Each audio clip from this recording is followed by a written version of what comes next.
பூரிகஞ்சுன்னு பேர் கொண்ட ஒரு கிராமம் இருந்தது. அங்க சுரேஷ்னு பேர் கொண்ட ஒரு ஆளு தன்னோட அப்பா அம்மா கூட இருந்துகிட்டு இருந்தாரு. சுரேஷுக்கு பானிபூரி சாப்பிடுறதுன்னா ரொம்ப ஆசை. சுரேஷ் அப்புறம் கிராமத்தை சேர்ந்த மத்தவங்களும் அடுத்த கிராமத்துக்கு போக வேண்டியதா இருந்தது.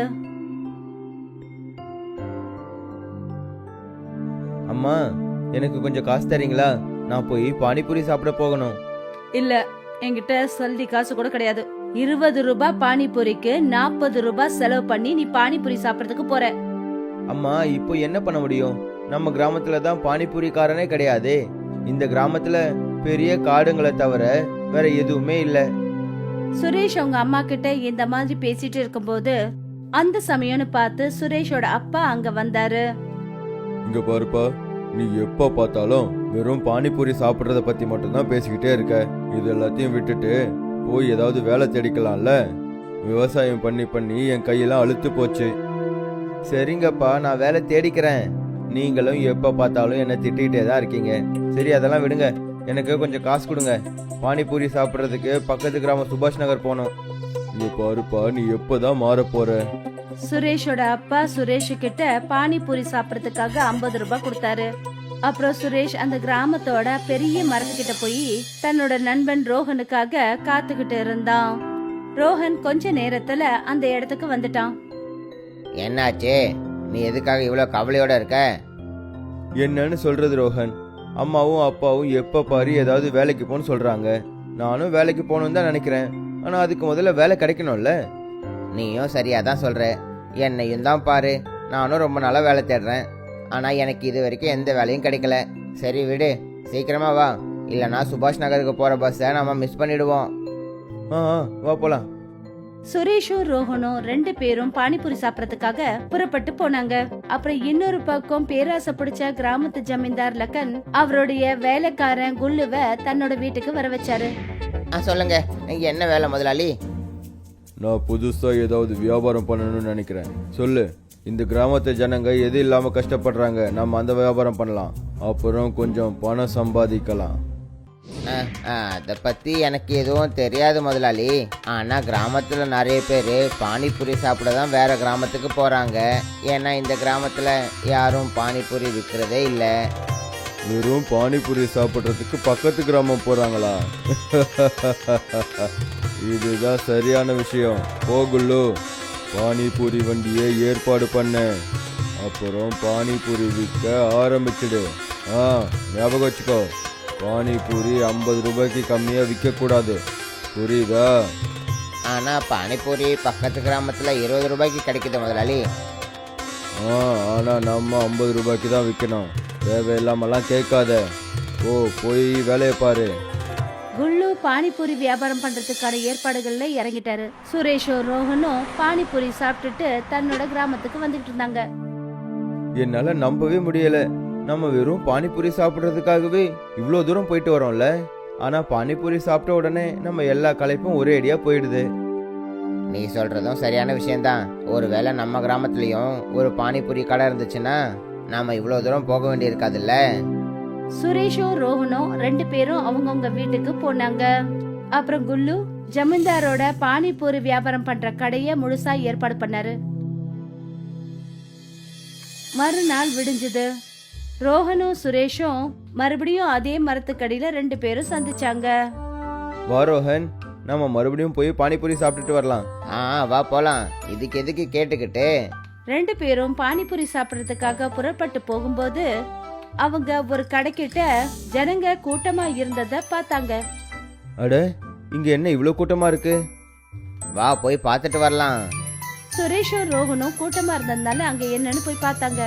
அவங்க 2 பேரும் அந்த இடத்துக்கு போனதும் அந்த இடத்துல அவங்க குல்லு பானிபூரி வியாபாரம் பண்றத பார்த்தாங்க. அடேங்கப்பா, அந்த கடவுள் நம்ம வேண்டுதலை கேட்டுட்டாரு போல இருக்கே. சரியா சொல்றடா. ரோஹன் குல்லு கிட்ட பானிபூரியோட விலை எவ்வளோன்னு கேட்டான். 2 பேரும் பானிபூரியோட விலைய கேட்டதும் அதிர்ச்சியில அப்படியே உறைஞ்சு போய் நின்னாங்க. 50 ரூபாவா? இவ்வளோ அதிகமா? ஆனா பக்கத்து கிராமத்துல வெறும் 20 ரூபாய்க்கு எங்களுக்கு பானிபூரி கிடைக்குது. அந்த சமயம்னு பார்த்து ஜமீன்தார் லக்கன் அந்த இடத்துக்கு வந்து சேர்ந்தாரு. அப்புறம் என்ன சொன்னாருன்னா, அப்போ அங்கேயே போய் பானிபூரி சாப்பிடுங்க. நாங்க என்ன வேண்டாம் நான் சொன்னோம்? எப்படியா இருந்தாலும் பக்கத்து கிராமத்துக்கு போய் பானிபூரி சாப்பிட்றதுக்கும் நீங்க 50 ரூபாய் கொடுக்குறீங்கல்ல, அதுக்கு பதிலா இங்க கொடுங்க, என்ன பிரச்சனை? அப்படியா? அப்போ இது உங்க கடை தானா? நீங்க எதுக்காக பானிபூரியை இவ்வளோ விலைக்கு விற்கிறீங்கன்னு இப்போ எனக்கு நல்லா புரியுது. ஒரு பிரச்சனையும் இல்லை, நாங்களும் எங்களுக்குன்னு பானிபூரி கடையை திறந்துக்கிறோம். அப்புறம் கிராமத்து ஜனங்களுக்கு குறைஞ்ச விலையில பானிபூரியும் கொடுப்போம். போ போ, ஏன்னா இந்த கிராமத்தில் எனக்கு மட்டும்தான் வெளியில இருக்கிற ஆளுங்க பானிபூரி செஞ்சு கொடுப்பாங்கன்னு தெரியும் உனக்கு. நானும் இப்போ பார்க்குறேன் நீ எப்படி கடையை திறக்க போறேன்னு. சுரேஷும் ரோஹனும் 2 பேரும் அந்த இடத்த விட்டு புறப்பட்டு போனாங்க. அப்புறம் யோசிக்க ஆரம்பிச்சாங்க. பானிபூரி கடையில பூரி எப்படி கொண்டு வர்றதுன்னு யோசிச்சாங்க. நீ ஏதோ ஒரு ஆர்வத்தில் சொல்லிட்டு வந்துட்ட. ஆனால் நாம் எப்படி பூரிக்கு ஏற்பாடு பண்ணுறது? நாம ஏதாவது ஒன்று பண்ணி தானே ஆகணும், இல்லைன்னா இந்த ஜமீன்தாரி இதே மாதிரி ஜனங்க கிட்ட காசை பறிச்சுக்கிட்டு இருப்பான். இந்த விஷயத்த அவங்க 2 பேரும் பேசிட்டு இருக்கும்போது அங்க ஒரு வயசான ஆளு ரொம்பவே சோர்வடைஞ்ச நிலையில அந்த பக்கம் போய்கிட்டு இருந்தாரு. தண்ணி தண்ணி, யாராவது எனக்கு தண்ணி கொடுங்களேன். நீங்க நல்லா இருக்கீங்களா தாத்தா? இருங்க, நான் இப்பவே போய் தண்ணி எடுத்துட்டு வந்துடுறேன். ரோஹன், போ, பக்கத்துல எந்த வீடு இருந்தாலும் அங்கிருந்து தண்ணி எடுத்துட்டு வா. நான் இப்போவே போய் எடுத்துட்டு வரேன். ரோஹன் அங்கிருந்து போய் பக்கத்துல ஒரு வீட்ல தண்ணி வாங்கிட்டு வந்தான். அப்புறம் அந்த வயசான மனிதருக்கு குடிக்கிறதுக்கு தண்ணிய கொடுத்தான். அப்புறம் அவர்கிட்ட கேட்டான், அதாவது இவ்வளவு சோர்வோட எங்க இருந்து வரீங்கன்னு கேட்டாங்க. இங்க பாருங்கப்பா, நான் கிராமத்தோட காட்டுக்குள்ள இருந்து இங்க வந்துட்டு இருக்கேன். அங்க முக்கியமான மூலிகைகளையும் வயல்ல விதைக்க விதைகளையும் எடுத்துட்டு போயிட்டு இருக்கேன். ஒருவேளை நீங்க மட்டும் இன்னைக்கு எனக்கு தண்ணி கொடுக்கலன்னா, ஒருவேளை இன்னைக்கு நான் உயிரோடவே இருந்திருக்க மாட்டேன். அந்த வயசான ஆளு இத சொன்னதுக்கு அப்புறம் தன்னோட பேக்கெட்ல கைய விட்டு சுரேஷ் அப்புறம் ரோஹன் கிட்ட அந்த மேஜிக் விதையை கொடுத்தாரு. அப்புறம் என்ன சொன்னாருன்னா, நீங்க எப்போ உங்க விதைகளை இந்த வயல்ல விதைக்கிறீங்களோ, அப்போ உங்களுக்கு எந்த விளைச்சல் வேணும்னு நீங்க ஆசைப்படுறீங்களோ அதோட பேரு நீங்க 5 தடவை சொல்லணும். அப்புறம் அடுத்த நாளே அது வளர்ந்துடும். வயசான மனிதர் இப்படி சொல்லிட்டு அவர் வழியை நோக்கி போனாரு. அப்புறம் சுரேஷும் ரோஹனும் அந்த மேஜிக் விதையை அவங்களுடைய வீட்டுக்கு கொண்டு போனாங்க. சரி வா, இன்னைக்கே போயிட்டு எங்க அப்பாவோட வயல்ல இந்த விதைகளை நம்ம விதைச்சிட்டு வரலாம். இது நிஜமாவே மாய விதையா இல்லையான்னு நம்ம பார்க்கலாம். சரியா சொல்ற. ஒரு வேளை இது வேலை செஞ்சதுன்னா நம்மளோட எல்லா பிரச்சனைகளுமே தீர்ந்து போயிடுமே.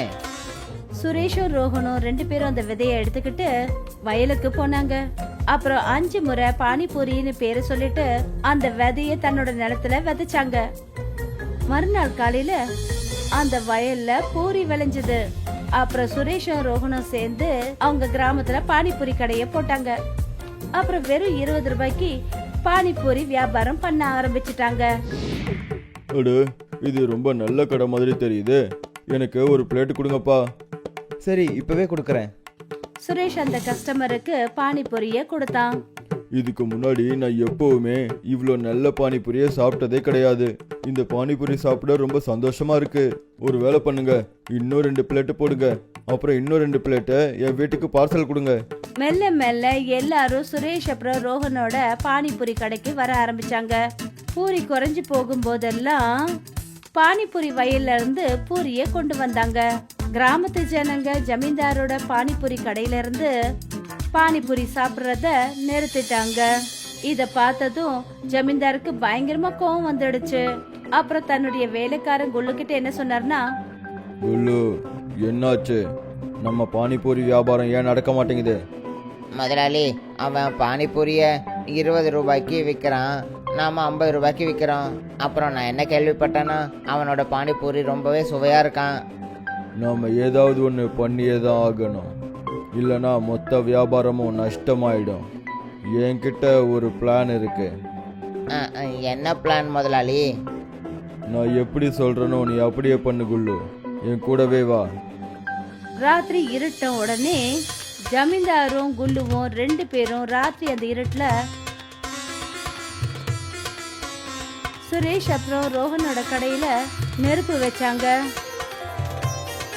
பானிபூரி விற்கணும்னு ரொம்ப ஆசைப்பட்டானுங்கல்ல, இப்படியே பானிபூரி வித்துக்கிட்டே இருக்கட்டும். மறுநாள் சுரேஷும் ரோஹனும் அவங்க பானிபூரி வியாபாரம் பண்ண வந்த போது அவங்களோட பானிபூரி கடை மொத்தமா எரிஞ்சு போய் சாம்பலா இருந்தது. யார் இப்படி பண்ணாங்க? எதுக்காக இப்படி எல்லாம் பண்ணாங்க? இது கண்டிப்பா அந்த ஜமீன்தாரோட வேலையா தான் இருக்கும். நம்மளோட பானிபூரி கடையால தான் அவரோட வியாபாரம் மொத்தமா நின்னே போச்சு. அப்புறம் அவரு ஜனங்க கிட்ட பணத்தை திருட முடியாம போச்சு. ஆனா நான் தோல்வியை ஒத்துக்கவே மாட்டேன். நாம மறுபடியும் ஒரு கடை போடலாம். மறுபடியும் சுரேஷும் ரோஹனும் கடை போட்டாங்க. அப்புறம் அவங்களோட பானிபூரிய மறுபடியும் ஒரு முறை அவங்க கிராமத்துல வியாபாரம் பண்ண ஆரம்பிச்சாங்க. அப்புறம் இந்த விஷயத்த குல்லு போய் தன்னோட முதலாளி ஜமீன்தார் லக்கன் கிட்ட சொன்னா. என்ன, அவங்க மறுபடியும் கடையை போட்டுட்டாங்களா? ஆமா முதலாளி, அவங்க கடையில தீ வச்சதுனால எந்த பயனும் இல்லாம போச்சு. அப்படின்னா நாம முக்கியமான விஷயத்துல தான் கை வைக்கணும். நான் என்ன கேள்விப்பட்டேன்னா, சுரேஷோட அப்பா கிட்ட ஒரு வயல் இருக்கு. அங்கதான் இவங்க 2 பேரும் மாய பானிபூரி விவசாயம் பண்றாங்க. நானும் அதை கேள்விப்பட்டேனே. ஆனா நீங்க என்ன பண்ண போறீங்க? சொல்றேன், என்ன பண்ண போறேன்னு சொல்றேன். இப்போ நீ என் கூடவே வா. ராத்திரி இருட்ட உடனே ஜமீன்தாரும் குல்லுவும் 2 பேரும் பானிபூரியோட நிலத்துக்கு வந்தாங்க. அப்படின்னா இதுதான் அவங்க பானிபூரி பூரி ரகசியமா? இன்னைக்கே எல்லாத்தையும் அழிச்சிடுறேன். ஊரி இருந்தா தானே அவங்க பானிபூரி விற்பாங்க. ஜமீன்தார் அந்த வயலுக்கு நெருப்பு வைக்க போகும்போது அந்த வயலுக்கு பக்கத்துல இருந்த ஒரு பெரிய மரத்தோட வேர்கள் எல்லாம் அவங்க 2 பேரையும் சுத்திக்குச்சு. முதலாளி என்னை காப்பாத்துங்க, முதலாளி என்னை காப்பாத்துங்க. அட முட்டாள், நானே மாட்டிட்டு இருக்கனே. ராத்திரி முழுக்க ஜமீன்தாரும் குல்லுவும் மாட்டிக்கிட்டு இருந்தாங்க. மறுநாள் காலையில சுரேஷும் ரோஹனும் அவங்க பானிபூரி வயலுக்கு வந்தபோது ஜமீன்தாரும் அவருடைய வேலைக்காரன் குல்லுவும் வேர்களால சுத்தப்பட்டிருந்ததை பார்த்தாங்க. என்ன மன்னிச்சிருங்க சுரேஷ், ரோஹன். நான் உங்களோட விவசாயத்தை எரிக்கிறதுக்காக இங்க வந்தேன். ஆனா இங்க இருந்த இந்த மரத்தோட வேர் எங்களை புடிச்சுக்கிச்சு. நான் உங்க 2 பேருக்குமே வாக்கு கொடுக்கறேன். என்னோட எல்லா கெட்ட வேலைகளையும் நான் உடனே விட்டுடுறேன். அப்புறம் பானிபூரியையும் 20 ரூபாய்க்கு விற்க ஆரம்பிச்சிடுறேன். இந்த வேர் தான் எங்க விளைச்சலை காப்பாத்தி இருக்கு. நீங்க செஞ்ச தப்பா நீங்க உணர்ந்துட்டீங்கல்ல, எங்களுக்கு அதுவே போதும் தான். ரோஹனும் சுரேஷும் 2 பேரும் ஜமீன்தார் லக்கனையும் குல்லுவையும் மன்னிச்சதும் உடனே என்னாச்சுன்னா அந்த மரம் அவங்கள விட்டுடுச்சு. திரிபுராங்கிற ஊர்ல அண்ணன் தம்பிங்க 2 பேர் இருந்தாங்க. ஷாம்லால் அப்புறம் ராம்லால். ராம்லாலுக்கு கல்யாணம் ஆயிடுச்சு. அப்புறம் இன்னைக்கு ராம்லால் தன்னோட தம்பி ஷாம்லாலையும் அம்மா ரோஹிணியையும் பார்க்கறதுக்கு வீட்டுக்கு வந்தாரு. அட ராம்லால் கண்ணா, நீ வந்துட்டியாப்பா? உன்னோட வாழ்க்கை எப்படிப்பா போயிட்டு இருக்கு? அம்மா, எல்லாம் நல்லா இருக்கு. ஆனா ஒரு முக்கியமான விஷயம் பேசலான்னு வந்தேன். இப்போ நாங்க 2 பேரும் எங்க உரிமைகளை பேச வேண்டிய நேரம் வந்துடுச்சு. நான் என்ன சொல்ல வரேன்னா, அம்மா, சொத்தை பங்கு பிரிச்சிருங்க. பங்கு பிரிக்கணுமா? ஆனா அண்ணா, அதுக்குள்ள என்ன அவசியம் வந்துச்சு? இங்க பாரு, நமக்குள்ள சண்டை வேண்டான்னு நினைக்கிறேன். எனக்கு தேவையானது ஒன்னே ஒண்ணுதான், வீட்டையும் நிலத்தையும் சரிசமமா பிரிச்சுக்கலாம். ஆமாப்பா, இப்ப நீங்க 2 பேரும் பெரியவங்களாயிட்டீங்க. ஆனா ஒரு உண்மையை சொல்லட்டுமா? உங்க 2 பேரையும் எனக்கு விடுறதுக்கு மனசு இல்லப்பா. உங்க கூட இருக்கணும்னு நினைக்கிறேன்ப்பா. அம்மா, நீங்க ரொம்ப சரியா சொல்றீங்க. அதனால அதுக்கும் என்கிட்ட ஒரு யோசனை இருக்கு. என்ன யோசனை அண்ணன், சொல்லுங்களேன். நாம ஒன்று பண்ணலாம். நீயும் அம்மாவும் எனக்கு எல்லா நிலத்தையும் கொடுத்துருங்க. அதை வித்துட்டு நான் நகரத்துக்கு போய் ஒரு சாப்பாடு பிஸ்னஸ் ஆரம்பிக்கலான்னு இருக்கேன். அங்கே போய் நான் உங்களுக்கு பணம் அனுப்பிட்டு இருக்கேன். 1 வருஷம் கழிச்சு உங்க 2 பேரையும் என் கூடவே கூப்பிட்டுக்கிறேன். சரிப்பா கண்ணா, இதுதான் உன்னுடைய விருப்பம்னா இதுக்கு நானும் ஒத்துக்கிறேன். மறுநாள் எல்லாரும் தலைவரோட வீட்டுக்கு போனாங்க. அப்புறம் பத்திரத்துல கையெழுத்து போட்டு வயல் நிலம் எல்லாத்தையும் ராம்லாலோட பேருக்கு மாத்திட்டாங்க. அதுக்கப்புறம் ராம்லால் தன்னுடைய மனைவியை கூட்டிக்கிட்டு நகரத்துக்கு புறப்பட்டு போயிட்டாரு. அம்மா, அண்ணன் கிட்ட இருந்து 2 மாசமா எந்த ஒரு கடிதமும் வரலையே, எந்த செய்தியும் கூட வரல. எனக்கும் தெரியலப்பா. நீ ஒன்று பண்ணு, போய் தலைவர்கிட்ட தகவல் என்னன்னு தெரிஞ்சுட்டு வா. அவரும் இன்னைக்கு தான் நகரத்துல இருந்து வந்திருக்காரு. ஷாம்லால் தலைவரோட வீட்டுக்கு போனாரு. தலைவரே, நானும் அம்மாவும் ரொம்ப கவலையோட இருக்கோம். அண்ணன் நகரத்தில் ஹோட்டல் ஆரம்பிப்பேன்னாரு. அப்புறம் எங்களுக்காக பணம் அனுப்புறேன்னு சொன்னாரு. ஷாம்லால், உன்னோட அண்ணன் இப்போ அங்கே ரொம்ப நல்லா சம்பாதிச்சிட்டு இருக்கான். அப்படியா? ஆனா நான் அவனை போய் பார்க்க போனப்போ அவன் என்கிட்ட பேச முடியாதுன்னு சொல்லி அங்கேருந்து போயிட்டான். எவ்வளவோ பேசினதுக்கு அப்புறமா தான் அவன் என்ன சொன்னான்னா, இனிமே அவனுக்கும் இந்த கிராமத்துக்கும் சம்மந்தமே இல்லையாம். அவனும் அவன் பொண்டாட்டியும் அங்கேயே இருக்க போகிறாங்களாம். அப்புறம் அவன் கடைசியா எனக்கு 4000 ரூபாய் கொடுத்தான்.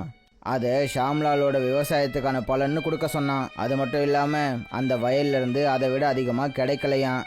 அப்புறம் அவன் இன்னொன்று சொன்னான், இதுக்கப்புறம் அவன் பணம் அனுப்புறதுக்கு அவனுக்கு விருப்பம் இல்லையாம்.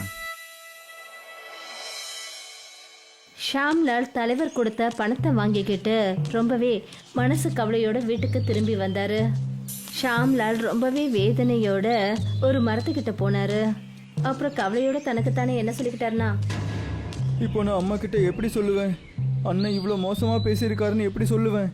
இல்லை அம்மா மனசுடைஞ்சிருவாங்க. நம்ம இதை அம்மா கிட்ட சொல்லக்கூடாது. ஒரு பெரிய பணக்காரர் தன்னுடைய மாட்டு வண்டியில ஒரு பெரிய தந்தூர் எடுத்துட்டு வந்தாரு. தம்பி, என்ன விஷயம்? ஏன் நீங்கள் இவ்வளோ சோகமாக இருக்கீங்க? ஷாம்லால் ஏற்கனவே ரொம்ப கவலையோட இருந்தாரு. அவரோட கண்ணெல்லாம் கலங்கி இருந்தது. அவரும் தன்னுடைய வேதனையை சொல்லி அழ யாரையோ ஒருத்தரை தேடிட்டு இருந்தாரு. அவர் அந்த ஆளுக்கிட்ட எல்லா விஷயத்தையும் சொன்னாரு. இங்கே பாருங்க, நான் பக்கத்து கிராமத்துல இருந்து வரேன். எனக்கும் ஒரு தடவை உங்களுக்கு ஏற்பட்ட மாதிரி மோசமான சூழ்நிலை வந்துச்சு. அந்த நேரத்தில் இந்த தந்தூர் என் கூட தான் இருந்துச்சு. இதோ இந்த மாட்டு வண்டியில் எடுத்துட்டு போறேனே, இதுதான் அது. நான் இதை என் கூடவே வச்சுக்கிட்டேன்.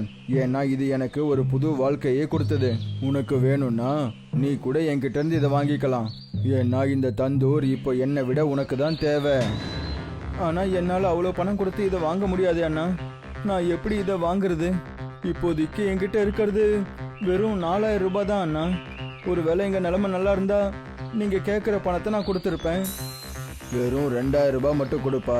மீதி இருக்கிற 2000 ரூபாவை இந்த தந்தூரில் ஏதாவது ஒரு வியாபாரத்தை ஆரம்பிக்க வச்சுக்கோ. இப்படி சொல்லிட்டு அந்த மனிதர் ஷாம்லால் கிட்ட அந்த தந்தூரை கொடுத்துட்டு கிளம்பிட்டாரு. அந்த தந்தூரை எடுத்துக்கிட்டு ஷாம்லால் தன்னோட வீட்டுக்கு வந்தாரு. தந்தூரை எடுத்துக்கிட்டு ஷாம்லால் வீட்டுக்கு வந்ததும் அவருடைய அம்மா ரோஹிணி என்ன கேட்டாங்கன்னா, கண்ணா என்னது இது, இதை தூக்கிட்டு வந்திருக்க? அம்மா, இதை நம்ம அண்ணன் தான் அனுப்புனாரு. அப்புறம் எனக்கு ஒரு ஆலோசனையும் கொடுத்தாரு. என்ன இதை வச்சு ஏதாவது ஒரு வியாபாரம் ஆரம்பிக்க சொன்னாரு. அப்படியா? ராம்லால் அனுப்பி வச்சானா? அவன் எப்படி இருக்கான்? அட, அண்ணன் நகரத்துல நிறைய பணம் சம்பாதிச்சிட்டு இருக்காரு. இனிமே எந்த பிரச்சனையும் கிடையாது. ஷாம்லால் ஒரு விஷயத்த அவங்க அம்மா கிட்ட சொல்லவே இல்லை. அதாவது ராம்லால் கிராமத்து உறவுகளை முறிச்சுக்கிட்டாருன்னு. ஆனா ஷாம்லால் அவங்க அம்மாவோட மன ஆறுதலுக்காக இப்படி ஒரு பொய்ய சொன்னாரு. நல்லதுப்பா கண்ணா, உன் அண்ணன் சந்தோஷமா இருக்கானே. ஆனா இந்த தந்தூரை வச்சு நாம என்ன பண்றது? அட அம்மா, இந்த தந்தூரை வச்சு நாம ஒரு புது கடை திறக்கலாம். தந்தூரி லிட்டி சோக்கா. அது எப்படிப்பா? அம்மா, இந்த தந்தூர்ல நம்ம லிட்டியும் பண்ணலாம். வேக வச்ச உருளைக்கிழங்குல மசாலாவை சேர்த்து நாம இதுலயும் சேர்த்துடலாம். அப்புறம் சோக்கா செஞ்சு லிட்டி கூட அதை வித்துடலாம். ரோஹிணி இதை கேட்டுட்டு ரொம்ப சந்தோஷப்பட்டாங்க. அப்புறம் ஷாம்லால் அவங்க அம்மாவை கவலையோட பார்க்கறதுக்கு விரும்பல. அதனால அவர் தான் அண்ணனை பத்தி பொய்ய சொல்லி அவங்க அம்மாவோட மனசை சந்தோஷப்படுத்தினாரு. மறுநாள் ஷாம்லால் கிராமத்துல மார்க்கெட்ல வண்டி கடையில தந்தூரி லிட்டி சோக்கா போட்டு வியாபாரம் பண்ணாரு. அப்புறம் பக்கத்துல தந்தூர்ல லிட்டியை வேக வச்சிட்டு இருந்தாரு. அந்த கடைக்கு இது வரைக்கும் இன்னும் யாரும் வரல. ஆனா தந்தூரி லிட்டியோட வாசனை மார்க்கெட்ல பரவ ஆரம்பிச்சிடுச்சு. அட, இங்க பாருப்பா ஷாம்லால், இது என்னது? இது தந்தூரி ரொட்டியா? அப்புறம் இது ஏன் இவ்வளோ சின்னதாக இருக்கு? அட, இது ஒன்றும் ரொட்டி இல்லை, இது லிட்டி, அதுவும் தந்தூரியில். சாப்பிட்டு பாருங்க. இதுதான் என்னோட தந்தூரி லிட்டி சோக்கா. இதை நீங்கள் ஒரு தடவை சாப்பிட்டு பாருங்க தலைவரே. ஷாம்லால் தலைவருக்கு ஒரு பிளேட் லிட்டி சோக்கா கொடுத்தாரு. தலைவர் ஐயா ஒரே ஒரு வாய் சாப்பிட்ட உடனே அப்படியே அவரு அசந்து போயிட்டாரு. இது எப்படி இருக்கு தலைவரே? உங்களுக்கு பிடிச்சிருக்கா? பிடிச்சிருக்காவா? இதை விட ஒரு நல்ல லிட்டி சோக்காவை நான் இது வரைக்கும் சாப்பிட்டதே கிடையாது. அட்டகாசமா இருக்கு. வா, சூப்பரா இருக்கு. இவ்வளோ அருமையான சாப்பாடா? இனிமே தினமும் காலையில நான் இங்க தான் சாப்பிட போறேன். தலைவரோட பாராட்டை கேட்டு அப்புறம் லிட்டியோட வாசனையை பிடிச்சு அங்க பக்கத்துல இருந்தவங்க எல்லாம் அந்த கடைக்கு வர ஆரம்பிச்சிட்டாங்க. ஷாம்லால் எல்லாருக்கும் லிட்டி சோக்காவை பரிமாறினாரு. அப்புறம் கொஞ்ச நேரத்துல எல்லா லிட்டியும் முடிஞ்சு போச்சு. அப்புறம் ஜனங்கள்லாம் அங்கேயே நின்று காத்துக்கிட்டு இருந்தாங்க. அப்பா ஷாம்லால் கண்ணா, எனக்கு ஏதாவது மீதம் வச்சிருக்கியாப்பா? இல்ல எல்லாத்தையும் கொடுத்துட்டியா? என்ன மன்னிச்சிருங்க அத்தை. இன்னைக்கு நான் எடுத்துட்டு வந்த லிட்டி சோக்கா எல்லாம் காலி ஆயிடுச்சு. கண்ணா, நாளைக்கு இன்னும் நிறைய பண்ணு. இந்த கிராமம் முழுக்க உன்னோட லெட்டிய பத்தி தான் பேசிட்டு இருக்காங்க. எனக்கும் சாப்பிட வேணும். சரிங்க அத்தை, நாளைக்கு கண்டிப்பா வாங்க, உங்களுக்கும் லிட்டி சோக்கா கிடைக்கும். அதுக்கப்புறம் ஷாம்லால் வீட்டுக்கு போனாரு. அப்புறம் அவங்க அம்மா கிட்ட காட்டினாரு.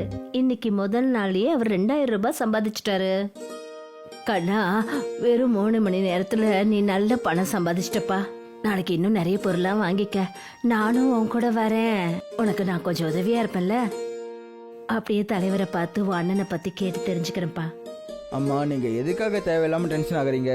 அண்ணனை பத்தின விஷயங்களை நானே உங்ககிட்ட வந்து சொல்றேனே. 2 மாசம் கடந்துடுச்சு. இப்ப ஷாம்லாலோட வட்டி கடை ஒரு கடையா மாறிடுச்சு. அவரோட சின்ன குடிசை வீடு இப்போ ஒரு நல்ல வீடா மாறிடுச்சு. அம்மா, நான் கடை வரைக்கும் போயிட்டு வந்துடுறேன். அப்புறம் அண்ணனும் நகரத்துல ரொம்ப நல்லா இருக்காராம். தலைவர் தான் இந்த தகவலை என்கிட்ட சொன்னாரு.